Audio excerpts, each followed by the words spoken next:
ओम शांति। आज 1 मई 2022 अव्यक्त बाप दादा का रिवाइज मूल्य है 13 दिसंबर 1990।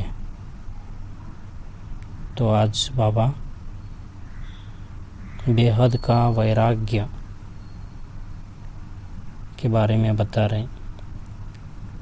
बेहद का वैराग्य के बिना तपस्या नहीं कर सकते। तपस्या का जो फाउंडेशन है वो बेहद का वैराग्य हो। तो जब तक हम बेहद का वैराग्य नहीं बन सकते तब तक वो तपस्वी मूर्त नहीं बन सकते। तो उसका विस्तार आज बाबा बता रहे हैं कि कैसे सारी दुनिया को बेहद का वैरागी बनना पड़ेगा, लेकिन परिस्थिति प्रमाण वैरागी बनना और दिल से प्यार से बाबा वैरागी बना रहे हैं वो बनना, उसमें अंतर पड़ जाता है। और बाबा स्नेह के बारे में भी बता रहे हैं और उसके साथ साथ अव्यक्त बाप दादा व्यक्त में कैसे आते हैं और बच्चों प्रति क्या आस है वो भी बाबा स्पष्ट कर रहे हैं। तो आज की कलरफुल मुरली में देखते हैं। टाइटल है तपस्या का फाउंडेशन बेहद का वैराग्य।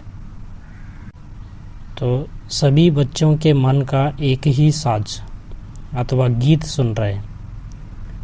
एक ही गीत है मेरा बाबा। चारों ओर मिलन मनाने की शुभ आशाओं के दीपक जगमगा रहे। तो बाबा अव्यक्त मिलन अव्यक्त में मिल रहे हैं। तो सभी दिल के गीत को जानते हैं कि सभी का दिल का गीत है मेरा बाबा।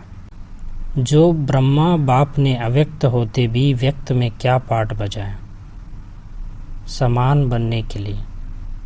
ब्रह्मा बाप अव्यक्त से व्यक्त में आए तो बच्चों को रिटर्न में क्या करना है? व्यक्त से अव्यक्त बनना है। समय प्रमाण अव्यक्त मिलन अव्यक्त रूप से सेवा भी अति आवश्यक है। तो बाबा कहते हैं कि सबको साकार में मिलना अच्छा लगता है, लेकिन समय प्रमाण बाप दादा अव्यक्त में मिलते हैं तो व्यक्त में आना पड़ता है। तो व्यक्त में आकर बाप दादा मिलते हैं। तो बाबा की यही शुभ आश रहती है कि सभी बच्चे बाप समान अव्यक्त बने। तो आगे बाबा कहते हैं चाहना सभी की है, लेकिन चाहने वाले और करने वाले इसमें संख्या का अंतर है। मेजॉरिटी बाबा कहते हैं कि सभी चाहते हैं कि बाप समान बने, सभी चाहते हैं कि फरिश्ता बने। तो चाहना और करने में अंतर पड़ जाता है, क्योंकि तपस्या का सदा और सहज फाउंडेशन है बेहद का वैराग्य।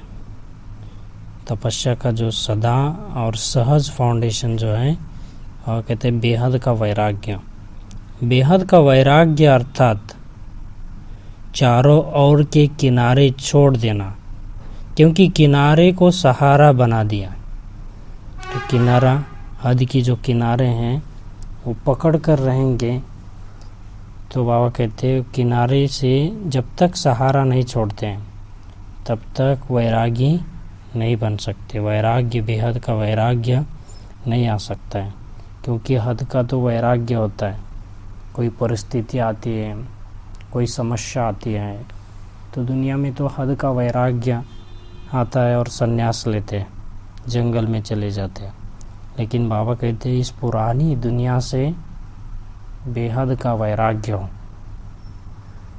ऐसा नहीं कि घर छोड़ना है, परिस्थिति आई तो सब कुछ छोड़ देना है, परिवार को छोड़ना है। और कहते हैं कि इस पुरानी दुनिया से, पुरानी दुनिया में रहते हुए भी पुरानी दुनिया से बेहद का वैराग्य हो।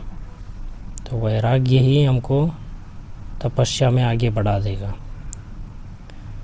तो तपस्या की सफलता का विशेष आधार व सहज साधन, एक शब्द का पाठ पक्का करो। दो तीन लिखना मुश्किल होता है, एक लिखना बहुत सहज है।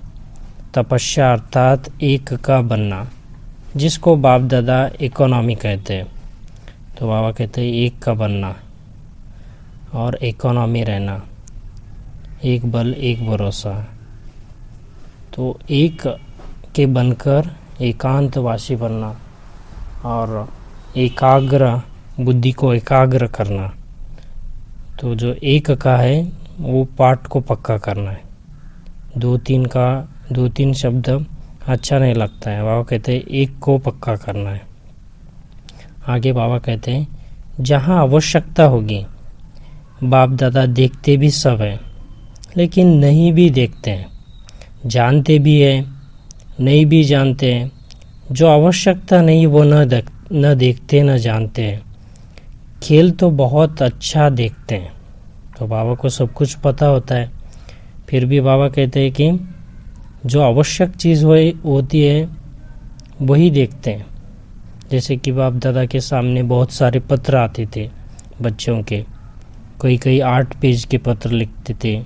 जो बाबा कहते वो उतना जो पत्र लिखा है उसमें से जो सार होना, जहाँ पर बाबा को बच्चों को मार्गदर्शन करना है तो वही बाबा पॉइंट देखते हैं। पूरा बाबा थोड़ी पत्र पढ़ते बैठेंगे। तो इसके ऊपर भी पहले मुरलियाँ चली है कि बाबा को कैसे शॉर्ट में पत्र लिखना है।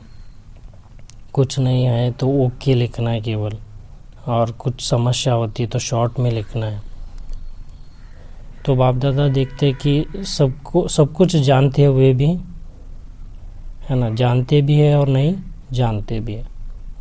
तो आज बाबा विशेष जो है पार्टियों से भी मिल रहे थे।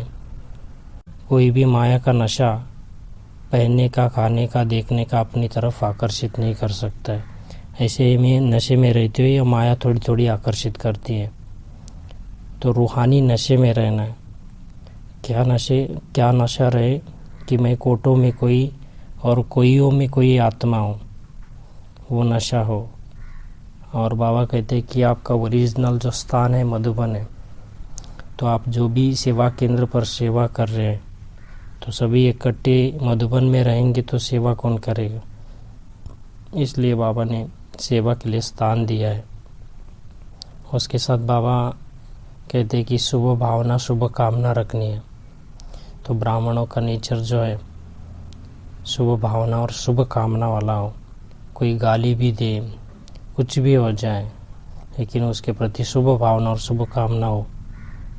उसके साथ बाबा कहते कि आप जहाँ पर भी कार्य करते, फैक्ट्री में काम करते, घर में करते, तो वहाँ पर ऐसा समझना है कि ईश्वरीय सेवा पर हो। ऐसा नहीं कि वो ऑक्यूपेशन हमारा नहीं है,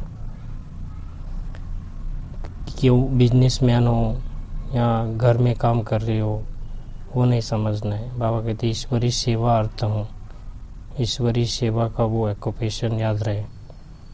और उसके साथ साथ बाबा कहते कि जैसे मजबूरी से वैरागी नहीं बनना है, मोहब्बत से वैरागी बनना है, बेहद का वैराग्य धारण करना है। मजबूरी से करेंगे तो बाबा कहते क्रॉस करना पड़ेगा, और क्रॉस करना भी क्रॉस में चढ़ने के समान है। तो क्रॉस को चढ़ाते हैं ना, जैसे यीशु को क्रॉस पे चढ़ाया था। तो बाबा कहते हैं मोहब्बत से करना है। परिस्थिति प्रमाण, समय प्रमाण प्रोग्राम बनाते हैं। ऐसा नहीं कि तपस्वी सदा के लिए बने। प्रोग्राम बनाएंगे तो तभी तपस्या होता है, योग लगता है, नहीं। उसके अनुसार बाबा कहते हैं कि सदा तपस्या करना है, तपस्वी मूर्त बनकर रहना। कब होगा? जब हमारा बेहद वैराग्य वृत्ति होगी, बेहद की वैराग्य होगी, तभी तपस्या के उस स्थिति में स्थित रहेंगे। एकाग्र होंगे, एक नौमी एक का रहना है। तो आज बाप दादा याद प्यार भी देते हैं। चारों ओर के सर्वस्नेही आत्माएं, सदा बाप के प्यार का रिटर्न देने वाले अनन्य आत्माएं, सदा तपस्वी मूढ़ स्थिति में स्थित रहने वाले बाप के समीप आत्माएं, सदा बाप के समान बनने के लक्ष्य को लक्षण रूप में लाने वाले ऐसे देश विदेश के सर्व बच्चों को दिलाराम बाप की दिल व जान, सिख व प्रेम से याद प्यार और नमस्ते। हम रूहानी बच्चों की रूहानी माता पिता बाप दादा को याद प्यार, गुड मॉर्निंग और नमस्ते। वरदान है, यथार्थ याद द्वारा सर्वशक्ति संपन्न बनने वाले सदा शस्त्रधारी कर्मयोगी भव। यथार्थ याद द्वारा सर्वशक्ति संपन्न बनने वाले सदा शस्त्रधारी कर्मयोगी भव। स्लोगन है, जिनके संकल्प और कर्म महान हैं वही मास्टर सर्वशक्तिमान है। जिनके संकल्प और कर्म महान है वही मास्टर सर्वशक्तिमान है। तो सभी मुरली को अच्छी तरह पढ़े, मनन चिंतन करें, क्योंकि अव्यक्त मुरली जो होती है बहुत गहरी होती है। हर एक पॉइंट पर बाबा अच्छी तरह स्पष्ट करते हैं कि हर एक पॉइंट को कैसे अपने जीवन में धारण करना है। अच्छा, ओम शांति।